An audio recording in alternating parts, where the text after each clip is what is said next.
Bonjour. On va commencer à regarder ce document sur les systèmes d'équations. Donc, je vais aller à la page 2. La page 2 et faire ce numéro-là, le problème 2.2.1, le numéro 1. Bon. La question qu'on nous demande de faire, c'est de déterminer chacun des systèmes d'équations puis de donner la réponse à partir du graphique. Je vais commencer par donner la solution, parce que c'est quand même plus facile, là. La solution du problème, c'est le point d'intersection. Donc, on regarde le point d'intersection. Je peux bien l'entourer ici. Vous voyez que son x, c'est 1, hein, si je me réfère à l'axe des x. Donc, c'est 1. Donc, j'ai x qui est égal à 1, ici. Et j'ai mon y, OK, qui est égal à quoi? Qui est égal à 3.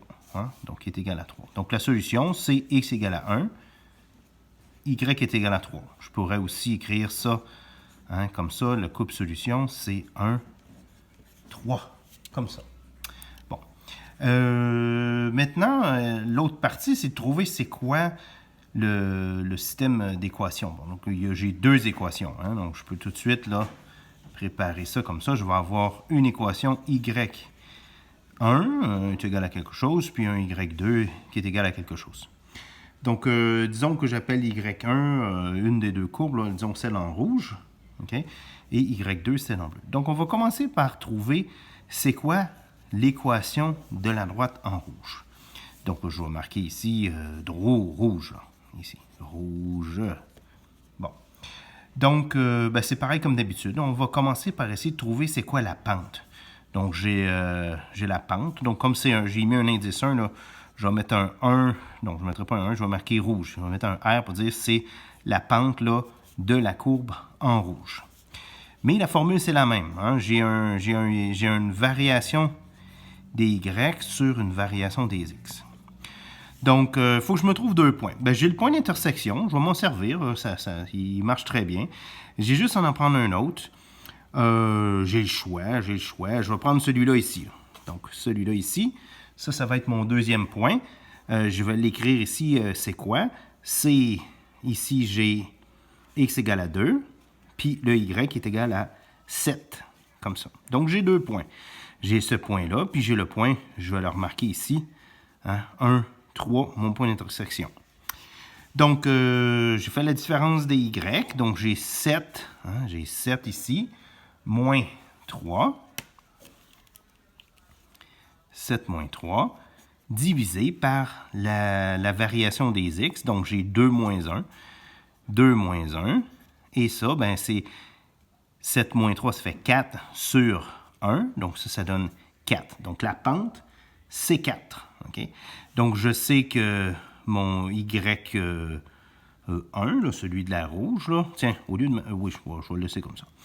Donc y1, c'est égal à quoi? C'est égal à 4x plus B, hein, rouge, B, rouge, le B de la courbe rouge. Et puis, c'est quoi la valeur du B? Là, j'ai juste à réintroduire les valeurs d'un de mes deux points que j'ai choisis dans cette équation-là. Donc, supposons que je prends lui, mon point 1, 3.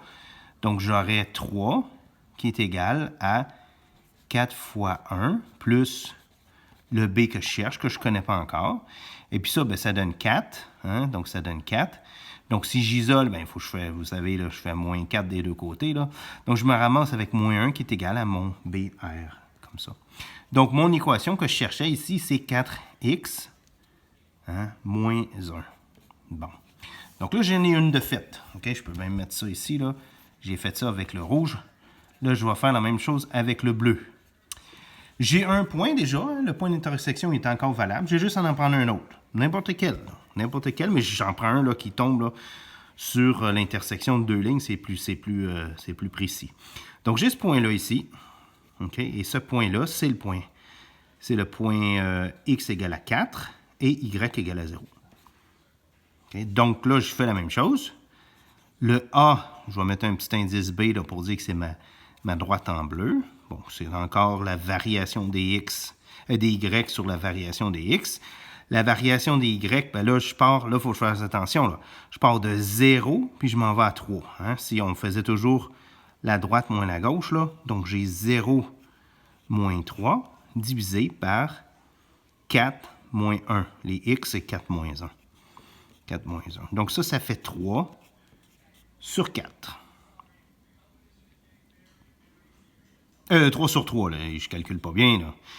Moins 3 sur 3. OK, moins 3 sur 3. Donc, c'est 0 moins 3, ça fait moins 3. Puis 4 moins 1, ça fait 3. Bon, donc c'est moins 3 sur 3 qui donne moins 1. Bon, ça a plus d'allure. Donc, je sais ici que j'ai un moins 1. Donc, je peux tout de suite marquer moins x. Là, je ne sais pas encore ce que c'est. OK? Donc, je vais marquer mon y2. C'est égal à quoi? Ben, c'est égal à moins x plus le b de cette droite-là. Je marque un petit b en indice là, pour dire que c'est celui de la droite en bleu. Mais là, même chose, je peux prendre soit ce point-là, soit celui-là. Cette fois-ci, j'aime mieux prendre lui parce qu'il y a un 0. Hein? Soit le y, soit le x est 0. Donc, ça simplifie un petit peu mon calcul dans ce temps-là. Donc, je dis le y à ce moment-là, c'est 0, qui est égal à moins le x, c'est 4, qui est égal à moins 4, plus b, indice b. Ça implique quoi? Qu'est-ce que ça veut dire? Ben là, je fais plus 4 de deux côtés. Ça veut dire que mon b, c'est égal à 4. Donc, ça ici, c'est moins x plus 4. Et voilà, c'est ça le système d'équation.